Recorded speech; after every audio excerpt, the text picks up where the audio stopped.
OPS இருக்கிற இடத்தில் அவரை நாடி தேடி யாராவது செல்கிறார்களா என்பது உங்களுக்கே தெரியும். எந்த அழைப்பும் விடுக்காமல் எங்கிருந்து வருகிறோம் என்று கூட யாருக்கும் தகவல் சொல்லாமல் கழகத்தினுடைய துணை பொதுச்செயலை சந்திப்பதற்கு நாடெங்குமிருந்து தொண்டர்கள் வந்து கொண்டிருக்கிறார்கள். ஆனால் ஓபிஎஸ் அவர்கள் இதுவரைக்கும் நடத்திய கூட்டங்களில் எல்லாம் ஷிஃப்ட்டு. ஒரு கூட்டத்தில் கலந்து கொண்டவர்கள் தான் அடுத்த கூட்டத்திலும் கலந்து கொண்டார்கள் என்பதுதான் கசப்பாக இருந்தாலும் உண்மை. அதிமுக யார் தலைமையில் இயங்கிட்டு?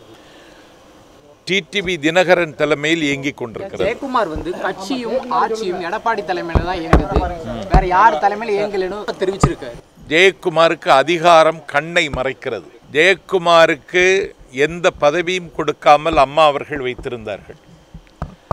அவருக்கு மீனவரணி செயலாளர் பதவியை கொடுத்து அழகு பார்த்தது சின்னம்மா. அவரை நிதியமைச்சர் பொறுப்பை அவருக்கு வாங்கி கொடுத்தவர் டிடி தினகரன். நன்றி மறந்து நாகரிகம் கட்டு பேசுகிற பேச்சை அலட்சியப்படுத்துகிறார் கழகத்தினுடைய துணை பொதுச் செயலாளர்.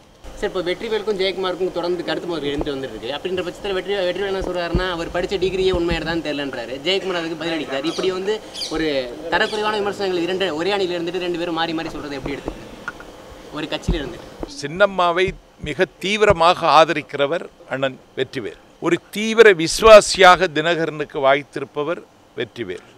ஆனால் விசுவாசமும் நம்பிக்கையும் இல்லாமல் தான் தோன்றித்தனமாக பேசுகிறவர் ஜெயக்குமார். ஜெயக்குமார் அவர்கள் எதிர்கட்சி சொல்கிற குற்றச்சாட்டுக்கு பதிலளிப்பதை விட திரு டிடிவி தினகரன் அவர்கள் தரப்பிலிருந்து சொல்லக்கூடிய குற்றச்சாட்டுகள் கொண்டு பதிலளித்து வருகிறார். இதுல எது உள்பகை இருக்கா, இல்ல கோபங்கள் எது இருக்கா? இல்ல, கோபம் இல்ல, பயத்தில் உளறுகிறார். பயத்தில் உளறுகிறார், அச்சத்தில் இருக்கிறார். அவருக்கு விருப்பமில்லை, அதை பேசுவதற்கு அவர் திணிக்கப்பட்டிருக்கிறார். கமலஹாசன் ஊழல் தமிழக அரசு விமர்சனம் பண்ணிட்டே இருக்காரு. கமலஹாசனுக்கு சினிமா வாய்ப்புகள் இல்லாத காரணத்தால் அவருடைய இருப்பை தக்க வைத்துக் கொள்ள வேண்டிய கட்டாயம் ஒரு மிகப்பெரிய கலைஞனுக்கு ஏற்பட்டிருப்பது என்னை பொறுத்தவரையில் இது ஒரு சோகம்தான். டிடிவி தினகரன் அவர்கள் ஏன் கட்சி பணியில முழு வீச்சை இறங்குறதுக்கு தாமதப்படுத்துகிறார்? இன்றைக்கு ஆடிப்பெருக்கு, இன்னைக்கு ஒரு நல்ல நாள், வெகு சூரியோதயத்தில் அது நடக்கும். சுகாதாரத்துறை அமைச்சர் விஜயபாஸ்கர் மீது சொத்து முடக்கம் இந்த மாதிரி நடவடிக்கை அமைச்சர் மீது பல்வேறு குற்றச்சாட்டு. அது முதலமைச்சருடைய வேலை. அது எங்க ஆட்சிக்கு எங்களுக்கு சம்பந்தம் இல்லைன்னு சொல்லிட்டாங்களே நேற்றுக்கு துணை பொதுச் செயலாளர். அது முதலமைச்சருக்கு வேலை. அந்த பால் அவருக்கு கோர்ட்ல இருக்கு. சார், நீங்க அந்த இதை எப்படி சார் பாக்குறீங்க? தொடர்ந்து ஒரு அமைச்சர் மீது பல்வேறு குற்றச்சாட்டு நீங்க எப்படி சார் பாக்குறீங்க? அவருக்கு இப்பொழுது நல்ல நேரம் இல்லை என்பது மட்டும் எனக்கு புரிகிறது. மறைந்த முதலமைச்சர் ஜெயலலிதா அவர்கள் துறை ரீதியா அமைச்சர்கள் தவறு செய்தால் உடனடியாக நடவடிக்கை எடுக்கிறார்கள். அந்த வழியில தான் திரு டிடிவி தினகரன் செயல்படுகிறான் நீங்க சொல்றீங்க. ஆனா பல்வேறு அமைச்சர்கள் மீது ஊழல் குற்றச்சாட்டுகள் வருகிறது. அவர் தொடர்ந்து அமைச்சர் பதவி நீடிக்கிறார்கள். அந்த சார் சொன்ன அறுவை சிகிச்சை எப்பொழுது நடைபெறும்? அறுவை சிகிச்சை எப்போது செய்யணுமோ அதுக்கு நிறைய வேலை இருக்கு. அதுக்கு மயக்க மருந்து நிபுணரை கூப்பிடணும், கார்டியாலஜி டெஸ்ட் பண்ணணும், நிறைய வேலை இருக்கு. இந்த ஆட்சி ஊழல் ஆட்சின்னு தான் நீங்க சொல்ல வரீங்க?